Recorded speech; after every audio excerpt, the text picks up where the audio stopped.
11 days into the year of 2024. That's right. It's Thursday, the 11th of January, and already there's all kinds of testiness going in the political realms and all in that kind of way. Because apparently Haley and DeSantis clashed in their debate, even though Trump is well ahead and all along those lines. And that is despite the fact that Trump has got some legal things that are going on as well. But apparently Haley and DeSantis got into a very fiery debate and even slung insults at each other and all along those lines. So it'll be interesting to see what folks' thoughts about that are, and I'm sure we'll get into that in world politics, and we might get into it on this show as well.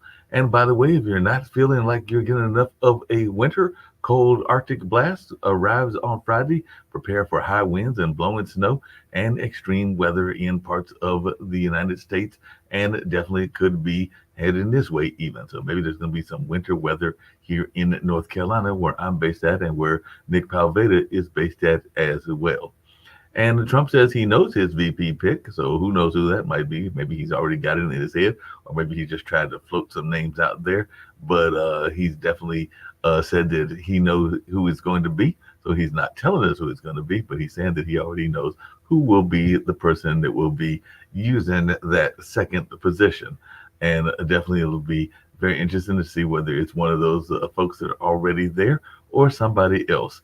Um, and apparently, Trump told EU that the U.S. would never help Europe under attack. So that's something that else was out there that folks were talking about as well. And like I said, there was a lot of conversation around the debate and what was going to happen in the debate and how the debate was going on. And of course, there are a number of things that are taking place in the world. South Africa is trying to bring some charges around Israel and genocide charges. So Israel faces genocide charges at the World Court, and Gazians are apparently returning to a wasteland because of all of the attacks that have been going on in that area as well. And Iran has seized an oil tanker involved in a U.S. dispute off the coast of Oman. So definitely does look like the conflict in the Middle East might be expanding and all along those lines. So it'll be interesting to see what folks' thoughts are around that as well. And the Israeli military is saying that traces of hostages were found in an underground tunnel in Gaza. So they are saying that they found some remains. And on a good news, the IDF officials overseeing the transfer of aid say that there is no food shortage in Gaza. So that is what they are saying. And that is, I guess, good news for the folks there in Gaza, that they at least have a supply of food while that attacks are going on as well. And with the Red Sea crisis, there is a UN Security Council that is demanding immediate end to the Houthi attacks. So that is something else that we're seeing in the news, as well as just to the south of us in Ecuador.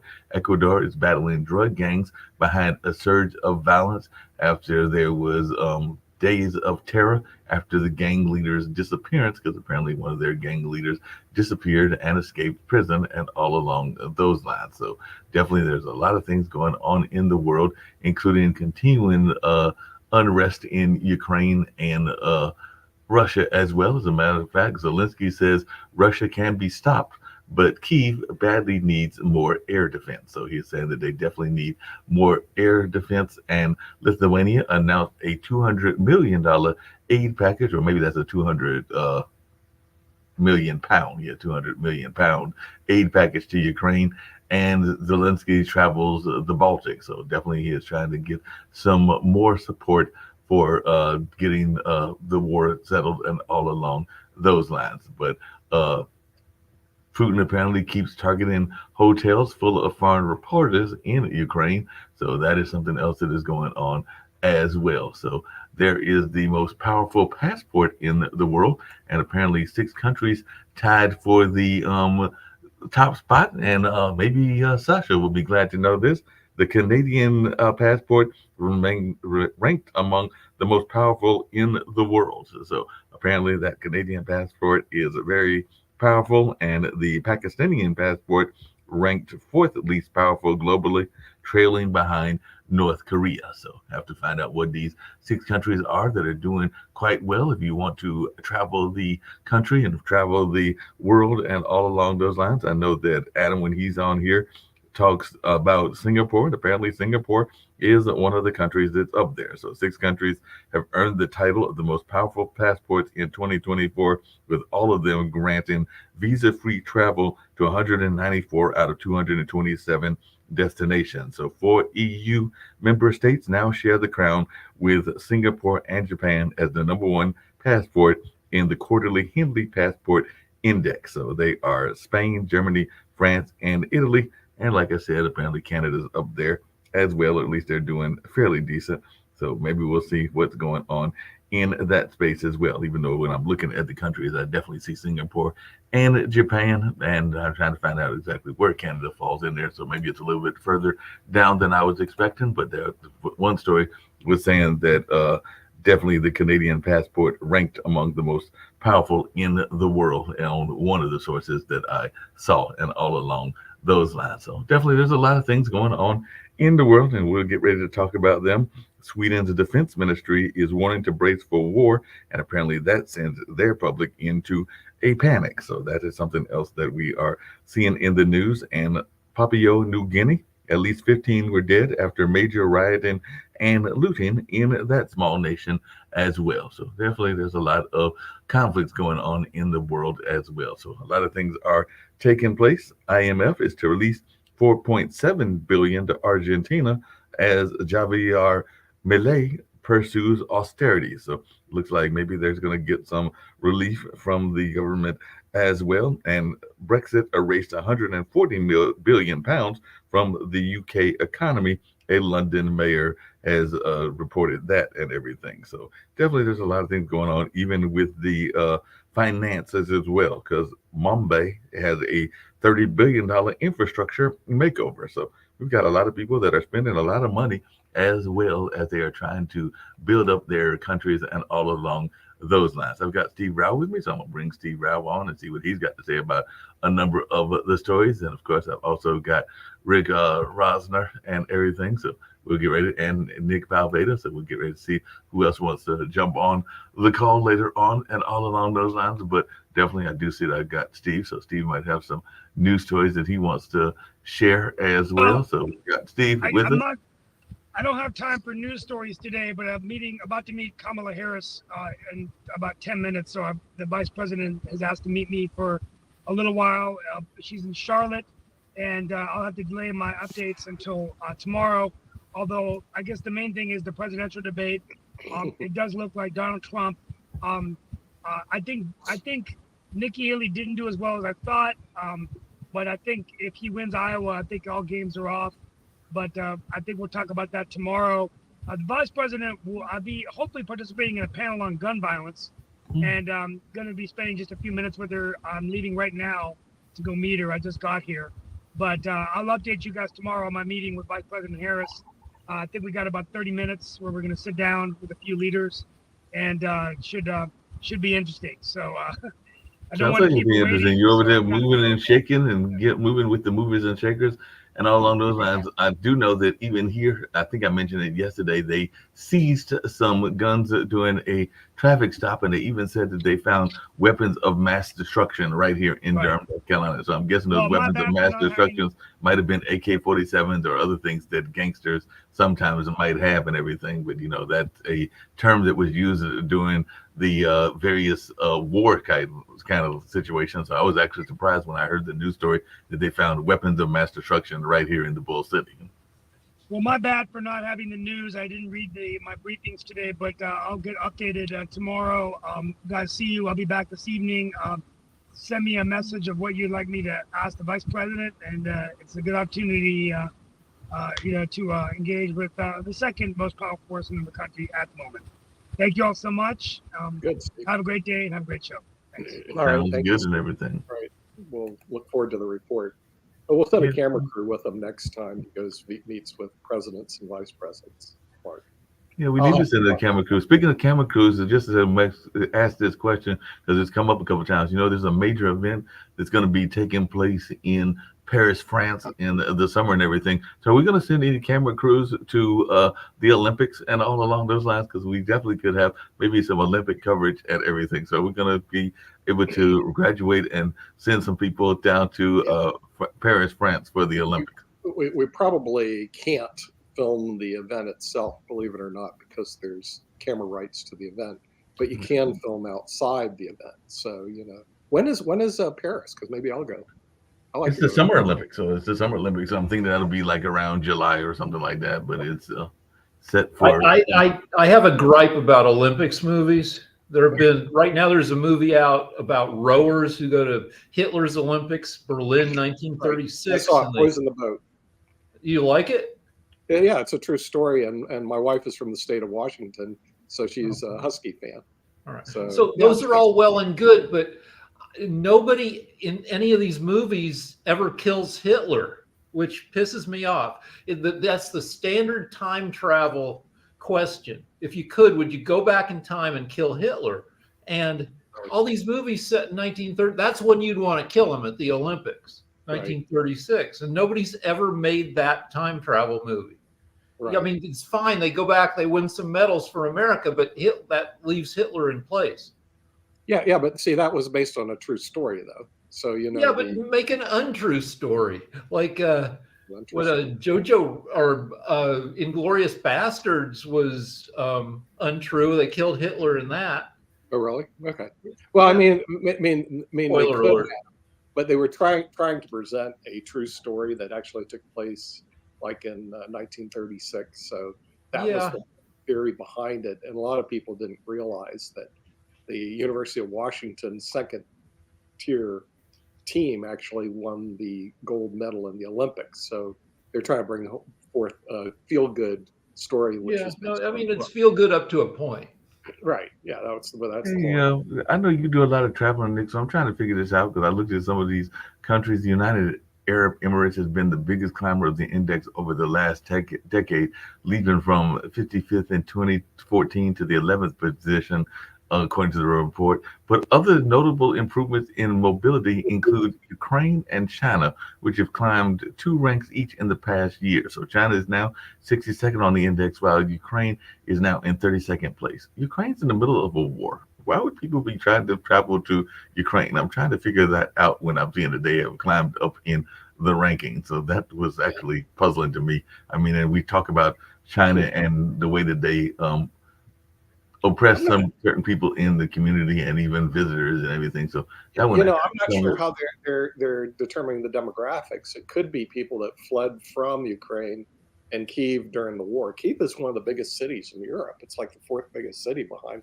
London, Paris, and Moscow. And if you add Constantinople or Istanbul, it's up there. So it could have been the people that fled Kyiv now coming back. See, we don't know how they collected the data in terms of what they count as people moving into the Ukraine. In other words, coming tourist in the Ukraine. I doubt if they have a very heavy tourist industry going on right now. I know a journalist buddy independent who went there a couple weeks ago, and it's not easy.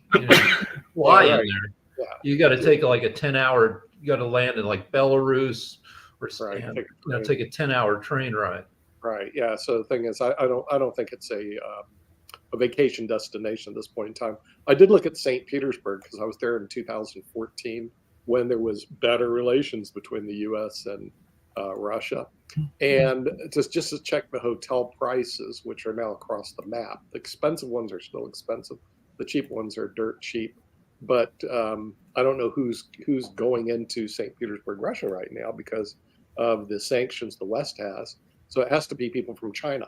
I mean, they're the only ones I can think they're driving up the hotel prices in St. Petersburg, Russia. And this is something we didn't bring out yesterday because there were 9 people on. And that's the Chinese and the Indians' support for Russia. I mean, the thing is, they're neutral to supporting them. Supporting them is there's no embargoes, there's no, they're buying their oil, they're buying their goods, et cetera. And so they're being propped up by 2 of the people that we work with very closely, which is China and India. So the West sanctions are kind of like, don't have any real muscle. But I do believe that Russia would respond to force. And if we sent over some of the military might that we have over there, it would change the composition of the war on the Eastern Front. So and make a difference. In other words, you could actually make a difference and push the Ruskies back to their homeland and frankly, embarrass Putin, take over the Crimea and embarrass Putin, because this is all an ego play on Putin's part.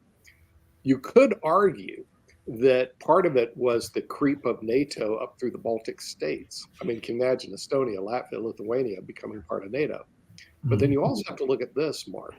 Why are these countries moving to the West and not toward Russia? What's the answer? It's because Russia is a corrupt regime, period, the end. In other words, they don't want anything to do with them.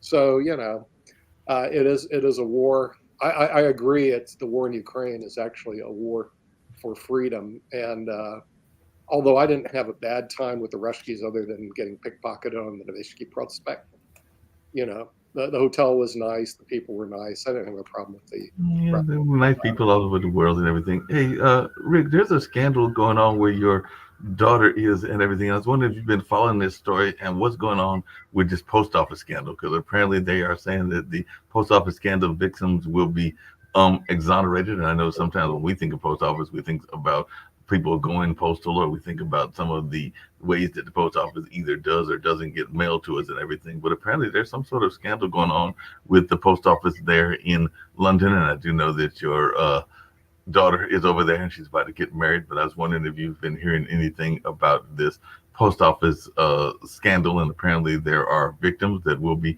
exonerated and even compensated. My kid, I mean, it's all just nothing beyond that. It's a crapshoot when you buy stuff through the mail, which everybody does via eBay or Amazon. And, if it's coming from the UK, that adds another layer of, my kid kind of got kicked out of her apartment for a month because they had a broken toilet while they fixed it. And she bought her graduation dress through the mail and it disappeared.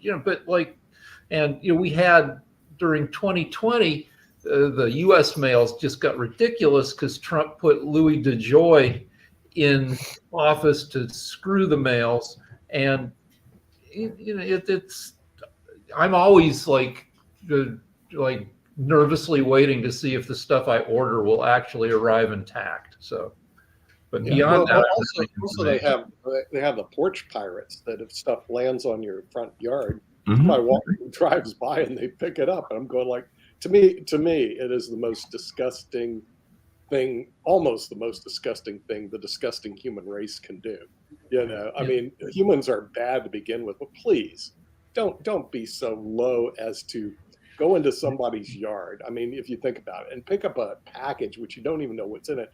Like a lot of cases, we have my wife orders dresses. Okay, unless you're 4'9", you're not going to fit in the dress, and there's not a big market to sell those dresses. So. I haven't had anybody do the porch pirate thing, but frankly, I think it's a disgusting mark on what not you, Mark, but the disgusting part of humans. In other words, the human race really, with their crazy wars, their genocide, show really how bad people are. Now, on the other side, that's really weird. You have a lot of good people. So now you got these good people who, by the way, don't get any press time. Like Mark, you brought in that person from Eurasia, and they're trying to help people and stuff like that. They'll never be on a major media network because the major media network goes, well, what do you do? Well, what we do is we try to help people. Really? Yeah, that's what we try to do. We're honest, and all we want to do is help people. Really? Forget it. Next, is there anybody here commit a crime, or did you walk out of a Senate hearing or something like that? Oh, Donald Trump, let's bring him on. Yeah. So our neighborhood has a lot of porch piracy, and I've got a couple things by our door to hit people with. And the way I think it would play out, if I caught somebody, I'd hit them, and then we'd get sued for $5 million. Well, that's true too. You're absolutely right. So the only way you can stop it is you got to have the cameras. Or my entrance is like so far away, you have to go like a quarter of a mile up a street just to get to my entrance. So our porch is totally exposed to the street, so I'll build a fort out of our trash bins to try to, if the postman is on the ball, he'll put the package behind a trash bin so it doesn't show. Right. Yeah. So basically you're screwed, as I would say, because if you order things that somebody could easily I mean, the only thing we've lost in a bunch of years is a box of vitamins, which the thief is going to be. I doubt. I don't think forge pirates are really into nutrition. No, they're not. They probably won't do anything at all. Nick, you mentioned industry and India and everything, but apparently India's top industrialists lined up to heap praise on Narendra Modi and promised billions of dollars in investments in the prime minister's home state at an event just a month before a potentially pivotal national election. So apparently economic issues are going to be high in voters' minds in the lower house election expected in April and May, with the Indian National Congress and other opposition parties attacking him on his record on job creation of Modi's governing party. So Modi on Wednesday hosted an Indian and foreign executives and leaders from the United Arab Emirates, Czech Republic, and Mozambique in the biannual vibrant Gujarat Global Summit, where companies queued up to announce commitments to the Western state where he launched his political career. So it looks like they're trying to court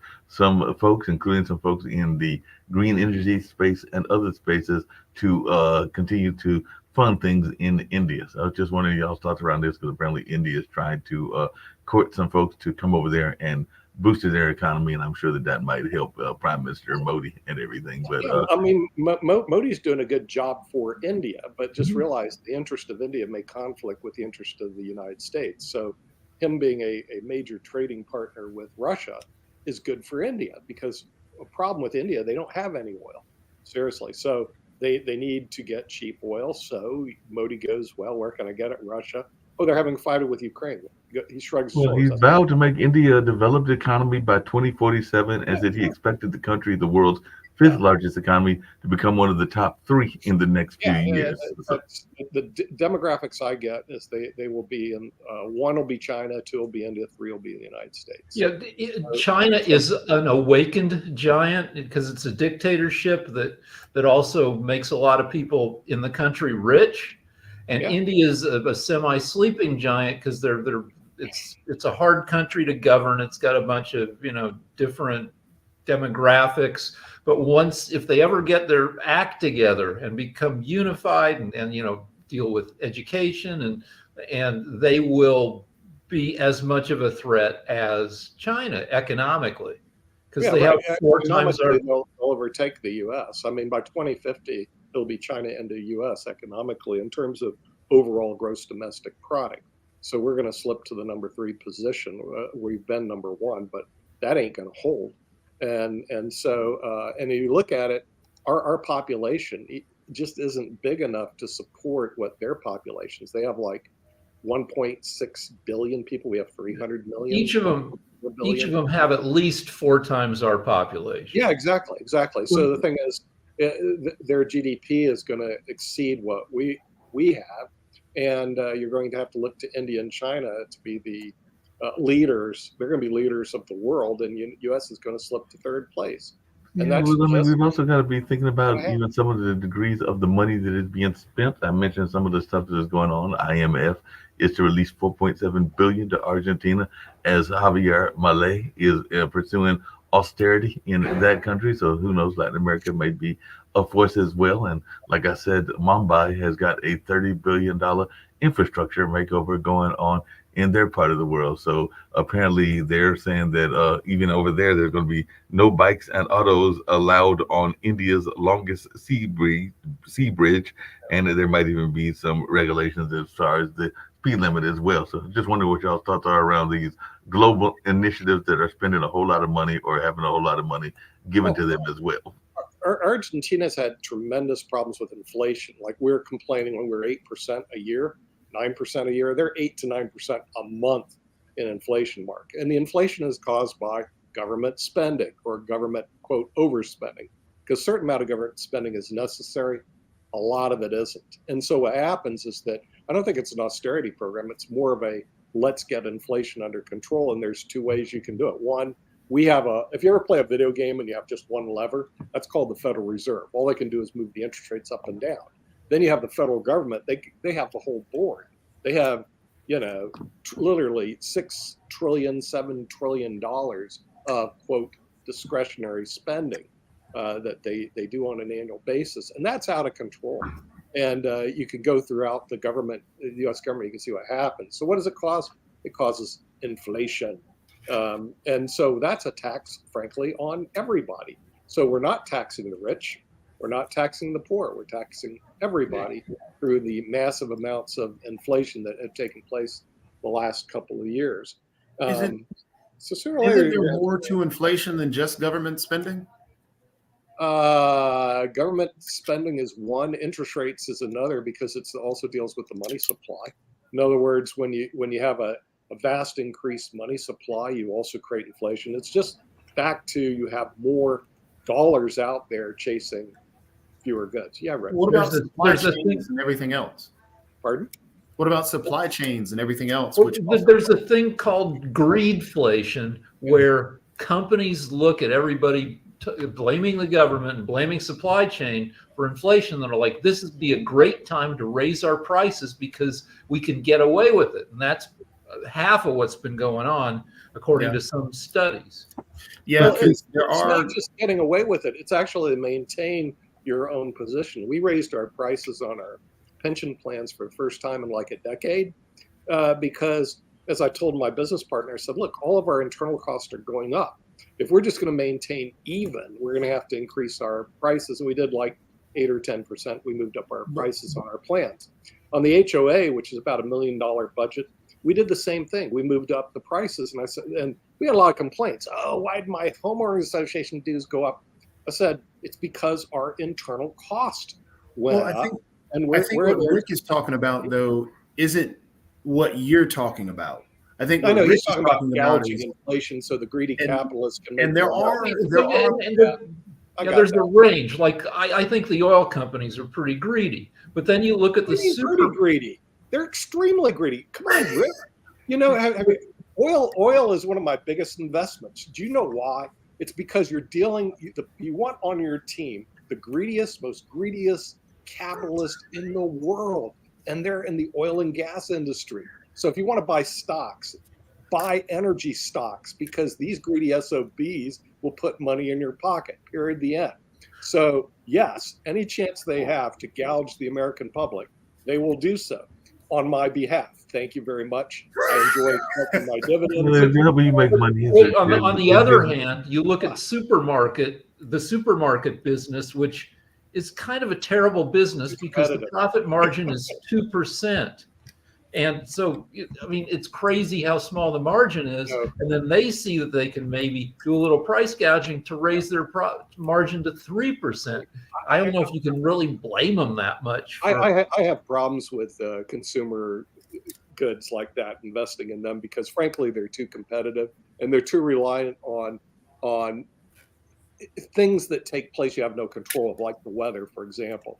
And if you have an oversupply, it drops your prices, which suck, you know? So if good weather hurts you and bad weather hurts you, seriously, why would you invest in a sector like agribusiness? Forget it. So I don't have any exposure in agribusiness except from my my professional managers who may put some money there, but me individually, no, I'm not going to put any money in agribusiness. Oil is a whole different cat. People continually have a saturation for oil, and it has a limited supply. And it's a pretty simple business if you look at it. So I'm very heavy into the energy sector, and I think it's going to continue that way. And you're right, and it's managed by people that are extremely greedy. You know, I'm not going to say some. All successful capitalists are extremely greedy. Right?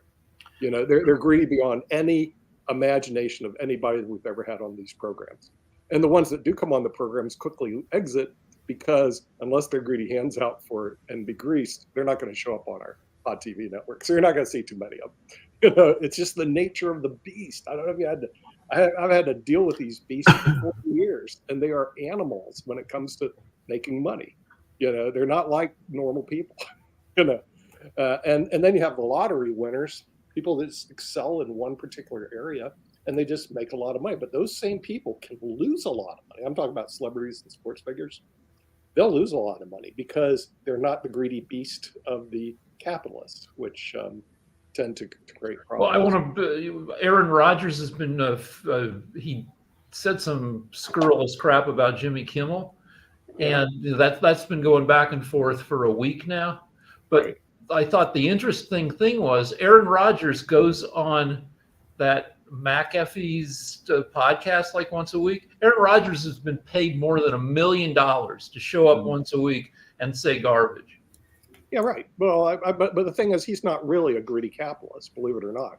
He's just a guy who got lucky and won the lottery. You know, he happens to be better at sports than other people and wins the lottery. The greedy capitalist, you very seldom see because they're executives at major companies and they keep pretty low profiles and they shift all the money into their pocketbooks and they don't want a high profile like an Aaron Rodgers. And they didn't win the lucky, I got a lucky skill club like Aaron Rodgers. Instead, they basically use their greed to amass a fortune, and that's a whole different cat. So another creepy, interesting thing is, you can't take it with you. So tech billionaires are secretly working on ways to take it with them by not dying. I believe, and you hear a lot about it, like, these guys are kind of, they love tech, they love science. So, Yeah, right. they're sponsoring, I believe, all sorts of secret research into living a lot longer. Well, the thing is, if you look at, they have good lives. I mean, as I told Shaquille, I said, look, if you're in the United States, you make $500,000, $1.5 million a year, you're doing okay, and so they're happy.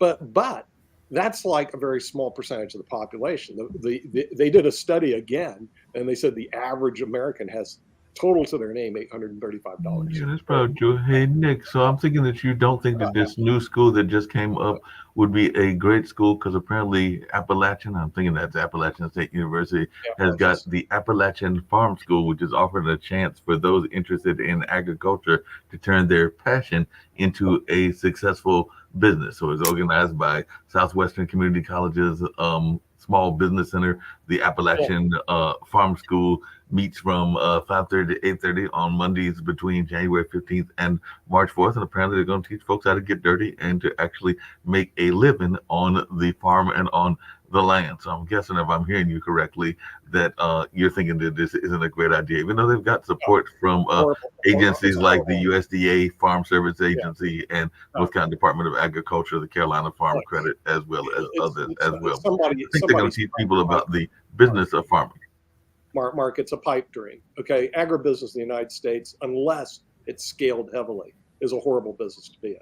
Horrible. In other words, if you had to list 100 ideas of businesses and you want the worst idea, it's agribusiness. Now, granted, the Appalachian State intellectuals think, oh yeah, it's wonderful. You plant something and you make money. No, it isn't. You plant something and you live in poverty the rest of your life. And hopefully you better be able to produce something because that's all you're going to eat is what comes out of the ground. Well, the way to succeed at farming is to manage to hold on to your farmland long enough to sell it to real estate developers.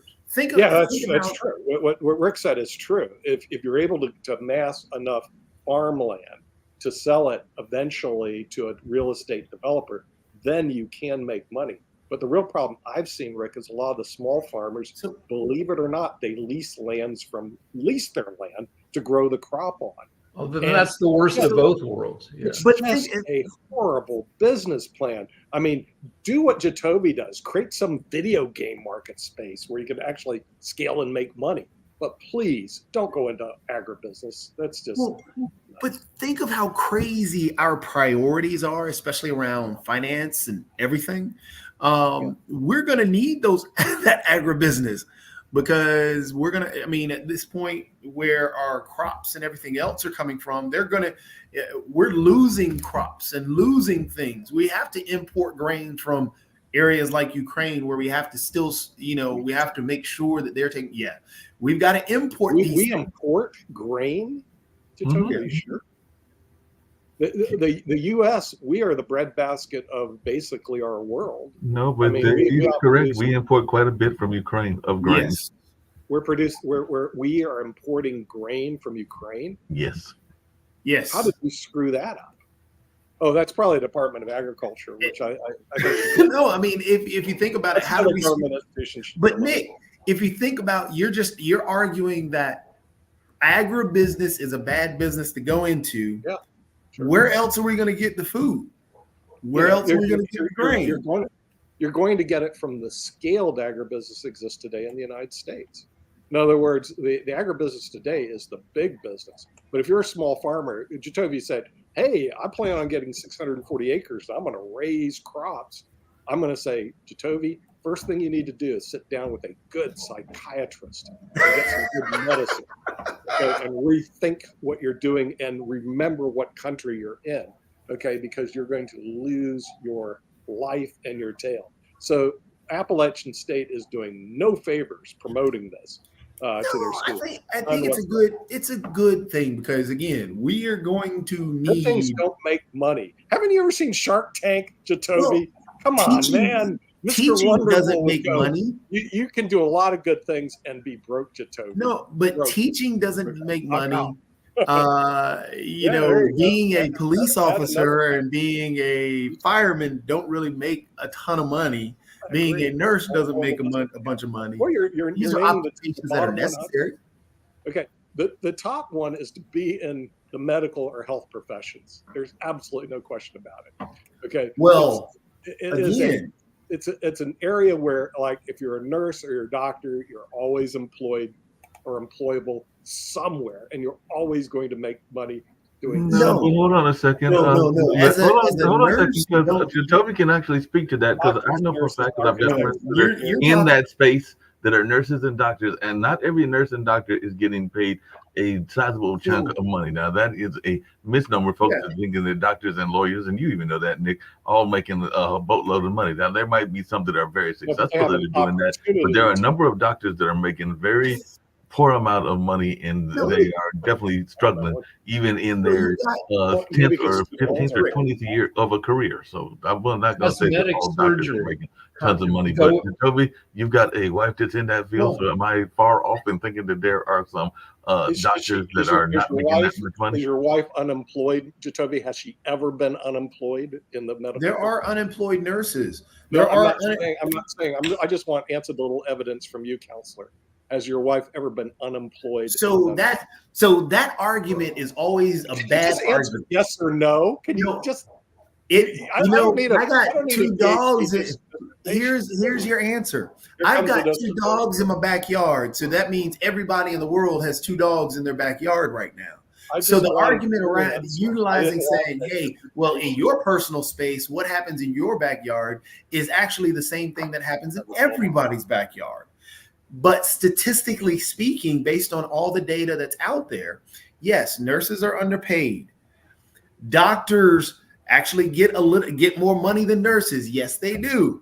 You also have other individuals that work in hospitals besides doctors and nurses. You have individuals that have to come and take care of the rooms. Those individuals aren't doctors or nurses. You have individuals that have to answer the phones. Those individuals aren't doctors or nurses. Those individuals are also underpaid as well. And it's a necessary thing that we have to pay. People that also do get paid because we in our society have decided that healthcare is for sale, which means that it is still a capitalist thing. That means insurance companies get paid. That means the hospital directors and those individuals that own the hospitals get paid. But if you're looking at the actual employees, the ones that put in the work right now, they're not the ones that are getting those high dollar salaries and everything else. No, doctors, nurses, especially nurses, and those individuals that come and take care of the rooms after those individuals that are answering the phones, the custodian staff, all of them are really underpaid for everything that they do in hospitals. You right. got to move to LA and work in cosmetic surgery. You don't get woken up on the weekends unless you've screwed something up. You get to marry a minor movie star who's come in for a procedure and loves that she can get all her work done for free in house.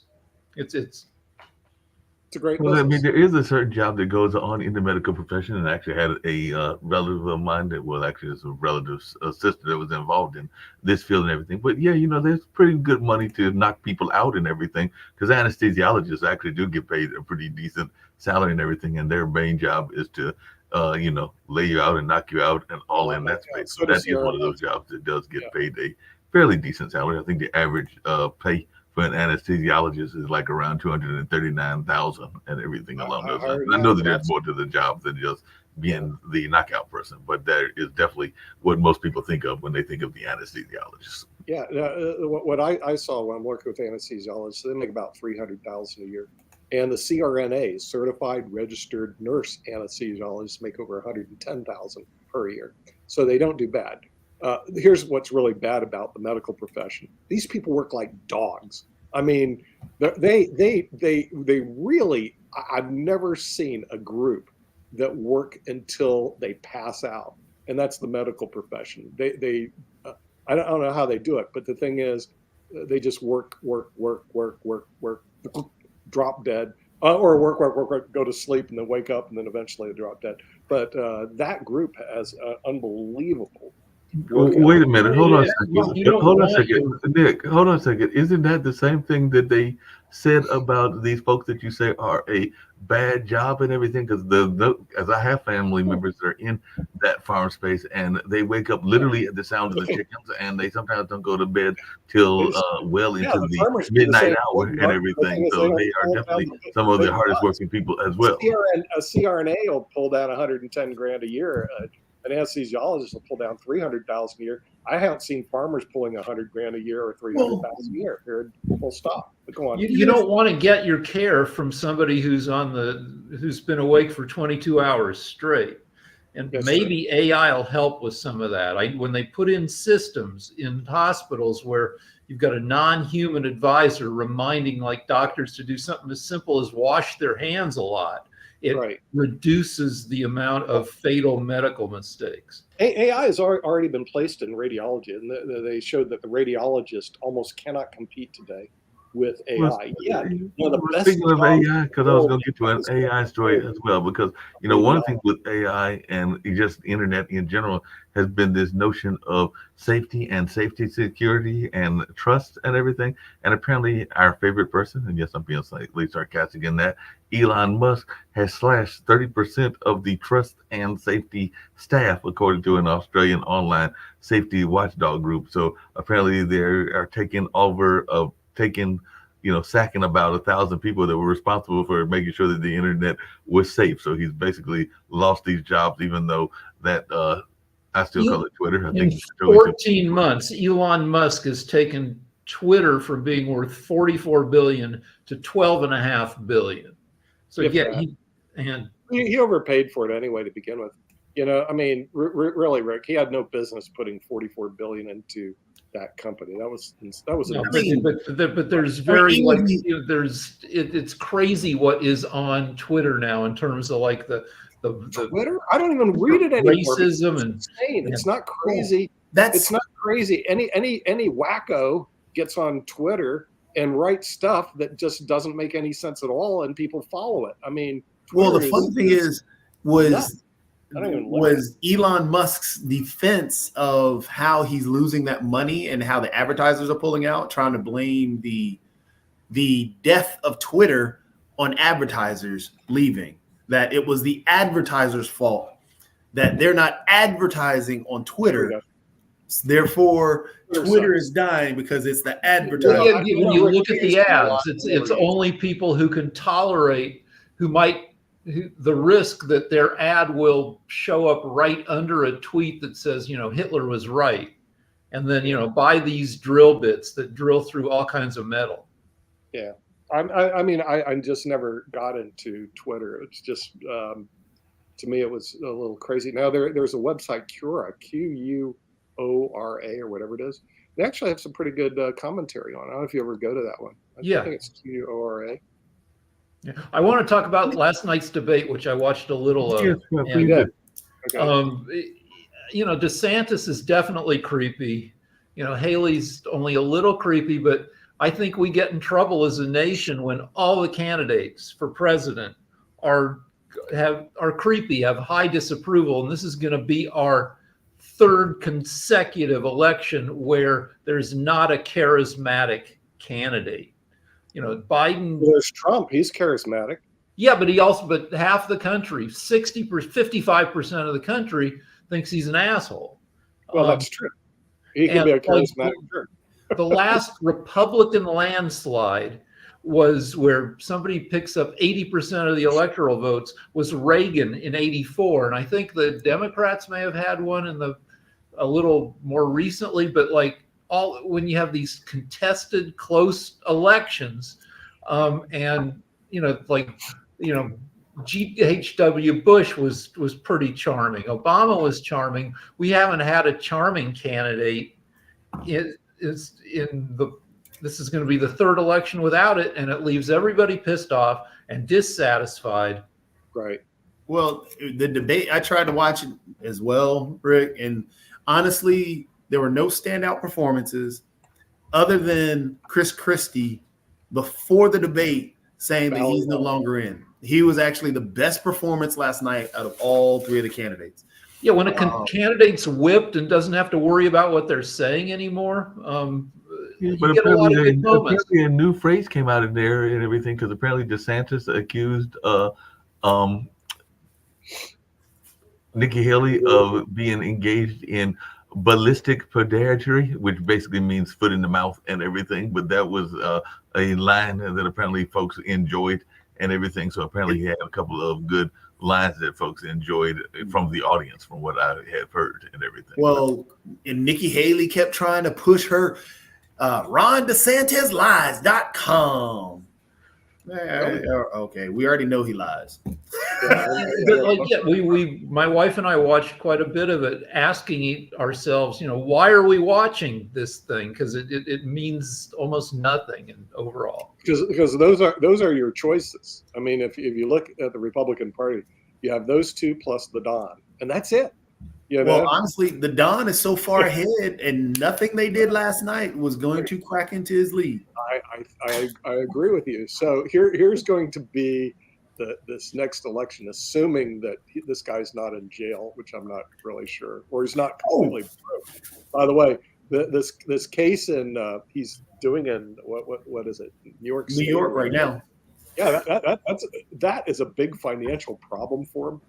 And first of all, he attacks the judge. I can tell you, going to court, you attack a judge, not a good idea. Okay, so that's a bad idea. And then number two, he makes it a bench trial. What? Why would you have a bench trial and attack the judge? Have a jury trial, at least convince jurors. I mean, I'm just going like, how many errors can you make? And then third, this guy could, because he is the judge, it looks like he'll render a decision after closing arguments. And he rightfully so shut off Trump from closing arguments. When you do closing arguments, you cannot introduce new evidence. All lawyers know that, but Trump's not a lawyer. You can't make political statements. All attorneys know that, but Trump's not an attorney. So he goes, I want to make political statements and I want to bring you up. No, you can't do it. It's over, okay? You have to bring your evidence in prior to the trial. But so they're not going to let him speak. His idiot attorney, and they had a whole bar article why he has idiot attorneys that work for him. Good attorneys like to get paid. Trump stiffs everybody. So so it happens, none of the good lawyers will work for him because they go, that's problem number one. Problem number two, it used to be, I represent the president of the United States. That was good. Now I represent the former president of the United States, Donald Trump, and you may lose clients. So what happens is the big law firms and the great law firms, they won't work with this guy. So what does he get? And I looked a lot of the CVs of some of the lawyers that he hires. They're like the bottom of the class from fourth-tier law schools that barely passed the bar, and they can represent Donald Trump. And I'm going like, And but here's the problem that he has. He doesn't know he has, because I don't think he realizes it. The judgment could be $300 million, and his choice will be, you'll love this one, put up a bond for $300 to $400 million, which is going to cost him all his cash, or they're going to start seizing assets. Okay, this could cause the Donald. I'm not kidding. This could. I've been down this rabbit hole before. This could cause the Donald more trouble. Speaking of trouble, there is speculation that maybe even Biden might not run, and there's always people that are pointing toward Newsom, and apparently Newsom is seeking to close the $37.9 $9 billion deficit there in California by cutting spending and using reserves. So is there any possibility that Newsom could be the candidate, or are we going to be stuck with the Trump versus Biden campaign in 2024? Bookies Newsom is think waiting that there's for a chance Newsom steps in. You got Biden, you got Trump at -120, you got Biden at -200, you got Nikki Haley at -600, and then you have Newsom at -800. So he's in fourth place among possible candidates. In all honesty, what Biden should do, because Chris Christie's comments last night, he could actually play off of those, because Chris Christie played a lot off of his comments. And what he could do, because Chris Christie gave him a decent off ramp, is Biden could take that off ramp and say, hey, look, I'm gonna go ahead and switch over to supporting person X, or hey, we'll try and start the election and everything else and go through the whole stuff in February or March and let people start campaigning now and getting their name out there. Because in Chris Christie's speech, like I said, he did a good job, and he had the best markings from last night, but he gave him an off ramp. He really did. Mm-hmm. Yeah. You got 299 days until the election, and 299 days. Oh boy, and we're going to suffer through every day until that happens. Because right now it looks like a Biden-Trump collision, but both of them potentially could be off the ballot by that time for various different reasons. Well, I just think you got to get Biden on like some steroids and some like joint stuff so he doesn't walk so creakily. Well, he's old, and that's the thing is they don't show Trump walking. They show Trump, he's standing, waving his arm, and talking. You never see him walking. Why? Because he's old too. He looks feeble-minded as well. What happened, Jacoby? What happened to the young talent in America? The thing is, we have the young talent in America. Right now, the spotlight, however, is stolen by the crazy talent in America, like the Marjorie Taylor Greens, the Lauren Boeberts, and that young talent. But they have, honestly, if you listen to a person like an AOC, if you actually listen to some of the stuff she says, as crazy as they want to make her out to be, she's really not that crazy. And and she's very eloquent in a lot of stuff that she says. There's also that young black girl, young black woman who's where's she coming out of? I think it was South Carolina as well. Oh my gosh, she is awesome. There's a couple of people in Congress and even in the Senate that are young and talented. There's even some within, like the two kids in Tennessee that got banned for trying to speak about gun violence when there was just a mass shooting. So there is talent there. It's just that we focus so heavy on the young, crazy talent of Boebert and Marjorie Taylor Greens and the other Matt Gaetz and Mike Johnson, all these crazy individuals. Yeah, why do the crazies get on the stage and not normal people? Yeah, Rick. Well, the adversarial media, the media, like the polarized media, they started doing presidential approval polls under Roosevelt, and you look at the average approval by president, it just goes down with each president, not because the presidents are suckier, well, the previous president accepted, it's because the media gets people more and more angry, and it's hard to hold. So to get a new person in there, they have to sweep in with almost no record. Hillary was destroyed by her 30-year record that gave her opposition so many handholds to wreck her. Obama ran for president having served less than one full term as a senator. He had a very short record, and it gave the opposition less stuff to go after him for. Yeah. But why is it that we can't produce two people that are normal to run for office? Why is it we're hanging on to these octogenarians to run for office. For We one thing, like a I car. mean, Why aren't the young one thing is, how often do we pay attention to folks in general and everything? I mean, Well, even if you look at the gun issue and all along those lines, I know there's some changing the goalposts and everything. But even if you look at that, how often have people said before the shooting that the person was literally crazy and we just kind of ignored them because they even said that was the main shooter and everything? check this out. Here's an answer for you. For example, right now we're not looking for we're just coming off of a person who's a phenomenal orator and actually inspired people in Obama. Then we go to an individual who was loud, racist, bigoted, saying all the craziest things in the world, and we watched. And we just sat there. But then we go to Biden, who is a behind the scenes guy. He was never really this boisterous out front and doing this, but he's a behind the scenes guy and has actually done a lot. But he hasn't promoted it, hasn't gone out there to try and inspire people. I mean, by every economic measure, we have, a great economy, or not a great economy, but we are on a good rebound with our economy, and we're moving well. But it hasn't been sold, hasn't been messaged, haven't been put out there, because that's not who he is. And we're complaining that, where's this dude or where's this person who's going to get out and tell us everything and everything so we can sit here in front of the TV and be so enthralled and wrapped up in what the presidential politics are, and not appreciating an individual who just came in and did the job. So instead of us we seem to want the clicks. We want somebody we can click on and be the president, the president TikTok or the president YouTube Shorts, so we can sit there and watch and follow the president, because then that gives us a talking thing that we can go down the road. And so it's our own doing that we are going after these octogenarians, because they are the easiest to talk about and keep in the news, and that's us. Rather than, hey, let's go after the person who's actually doing the best job and going to do the job.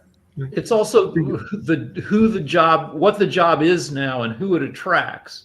You got gerrymandering, which means that the people who show up to vote in a primary in a safely Republican or Democratic district are cranky old people, and they're going to vote for the craziest, most extreme candidate. And in a safe Republican district, that means that, like Marjorie Taylor Greene, I think the last time she ran unopposed. So she's terrible. But if nobody's going to run against her, and even if they are, she'll win by virtue of being the craziest. That's thing one. Thing two is you need to raise so much money in politics that Congress people spend more time on the phone begging for money than they do legislating. And the people who can tolerate that kind of life are often like sleazeballs. So that's a track. So what we don't have is what David Halberstam wrote a book called The Best and the Brightest about the Kennedy administration. We don't have the best and the brightest going to Washington, D.C. It's not even close. But we can see that, because I'm going, okay, let's get rid of Trump and Biden. Who is going to replace them is the question. Newsom makes a good presentation, but Newsom is a little, I think, scary for people because he's like the whitest of white guys. He's got ridiculously good hair. I think he can be attacked for being like a slickster. Oh, well, he's coming out of California, so of course people are going to attack him for being from California, and he's uppity, and he's this, and people are going to find things to nitpick on Gavin Newsom the same way they'll find, like, even if Hakeem Jeffries, who's another quiet individual who got up there and, he's kept the House Democrats in line. I mean, the dude is a leader in terms of the House Democrat Party.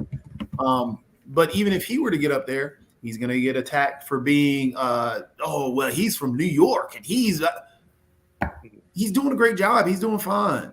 But no, just like Rick is saying, we want the crazy. We vote for the crazy because it's out there. Those crazy people are the ones that are doing the sound. Like yesterday, for example, and someone pointed it out, and it's actually true when you rewatch a lot of the videos. Yesterday, like the House Republicans aren't really doing anything whatsoever. They're trash. The whole caucus, the whole group is doing nothing for the U.S. They're instead of trying to negotiate and fix the immigration issue, they're out there campaigning and putting out talking points, getting on Fox News, and voting against actual bills to give money to help out the immigration situation. But then they rely back on saying, hey, well, we put a bill on the table, House Bill 22, I think it is, that they put on the table, and we put it a year ago, but it hasn't been negotiated, and you're not willing to negotiate. But yesterday, a prime example of what, Rick, you're talking about in terms of just wanting those sound bites, wanting to get on TV and show that stuff. The House Oversight Committee, which is a waste of time, the House Oversight Committee was doing their holding the Hunter Biden situation, and they had planned speeches that they wanted to give, and they weren't going to venture off of that because all they were using those speeches were so Cromer could get on Fox News or Newsmax and everything else. Each one of the Republicans had that locked, didn't want to change it. Hunter Biden walks in, they are flustered, and they still go back to those same exact talking points. They were threatening to hold Hunter Biden in contempt of Congress for not showing up for his appeals. So Hunter Biden shows up, says, "Here, I'm here," and they're like, "We don't want to talk to you. We only want to have you testify in private so they can BS about what he actually said." He goes, "No, I'm only going to testify in public." And then he leaves because Marjorie Taylor Greene apparently likes Hunter Biden, when he was all cracked out, would get with hookers and then take a bunch of pictures of him banging the hookers. And Marjorie Taylor Greene loves to hold up giant cardboard posters of his sex pictures in Congress. So she starts in. As soon as she starts in, Hunter Biden takes his squad of lawyers and leaves. And it's well, actually, remember, Cromer said that if they wanted Biden to come in and testify either publicly or in private, he said he'll do it publicly. As soon as he said he'll do it publicly, they said, no. We want to do it in private. Why? You can't make the offer, then renege on the offer, and then now want to do this whole show. But even when he shows up, not one of the Republicans decided, hey, point of order, let's have Biden testify right now. He's here. Right. He's here. All of them ran from it and went back to their talking points. Right. I mean, and what's her name from Gretchen Whitmer was horrible, just sitting there yelling, we should you have white privilege, and like Nancy Mace. Nancy Mace, yeah, that was who it was. Nancy Mace had that whole, he has white privilege, and you're spitting in our eye. He's there. Let's do if you really wanted that to look into this because you're saying it's so corrupt, then have him testify right now. But they don't. But this is why the Republican Party right now, especially those that are in power, from Mike Johnson, Jim Jordan, all of them are trash, because everything they're doing is nothing but politics. Everything they're doing is show. They don't care about the Ukraine situation. It's just a way that they can post up some impeachment against Biden and say, okay, well, your person is just as bad as our person. That's all that is. Nancy Mace, a few years ago, vandalized her own house with spray paint and claimed it was Antifa. And then they took pictures of, it was obviously her handwriting. And she's a lot of fun in a terrible way. She's one of the few attractive members of this caucus, and she's got big boobs, and she did a stunt where she wore a tight t-shirt with a scarlet A on it saying she'd been labeled. It's like, just, hey, look at me. And Lauren Boebert having basically fondling, getting to first base with kids around and smoking behind a pregnant woman, telling her to shut up when she kept saying stop. Yeah, but she's got power in the Republican Party. Marjorie Taylor Greene, again, a mass shooting happened. A kid went to Congress to testify, and Marjorie Taylor Greene hounded the mass shooting survivor, calling them a crisis actor. She is a trash person. She legitimately put up, and she still puts up, anti-Semitic things. But she's going to get reelected because she's in a safely Republican district, and her people love the performance stuff. Yep. I mean, I'm sure there are plenty of Republicans who are quietly disgusted. I mean, oh, there are, but again, they're not going to speak up because she has power. And hopefully they don't have to get caught up, because the one story I was going to get to, and we can get ready to wrap up shortly, is apparently there was a North Carolina man yesterday that got exonerated after spending 44 years in the prison for a wrongful conviction in a rape charge. Well, at least he's going to get 25 million, but I don't know if 25 million will make up for the 44 years that you spent in jail when you were accused of raping a 54-year-old white woman when you were convicted by an all-white jury of rape and burglary back in 1976. So definitely it looks like he settled a civil lawsuit with the city of Concord and the North Carolina State Bureau of Investigation for a total of $25 million. That's about $550,000 a year for each of the 44 years, which is still, that's not great. And some states have that don't have systems where you get compensated. Yeah, that's true. That's scary, and everything that you've got to get. I think it was the Innocent Project and some other projects that actually found him not to be guilty of this charge after he had spent 44 years, 3 months, and 17 days in prison for the crime. Wow. Yeah, it's just crazy that you guys spend that much time. But we get ready to get on out of here. That was the news analysis for today and everything, with definitely some great conversation. I don't think that my farm friends are going to give up on farming, though, Nick. So they're still going to try to continue to do some farming and maybe make some money at it as well. But so there, and I know some people in the sea lanes that might still try to make some money in maritime farming as well. So I think that they'll still continue it, despite what the Nick wants them to do and everything. But it is definitely, like you said, Jacoby, it's part of that bread basket that we got to have farmers in order to get some food on the table, and all along those lines. Because without the farmers, there would be no food on the table unless we're going to go do like soya and green. And I'm not trying to eat humans and like they did in that movie. So I'm not trying to go down that path. Yeah, no.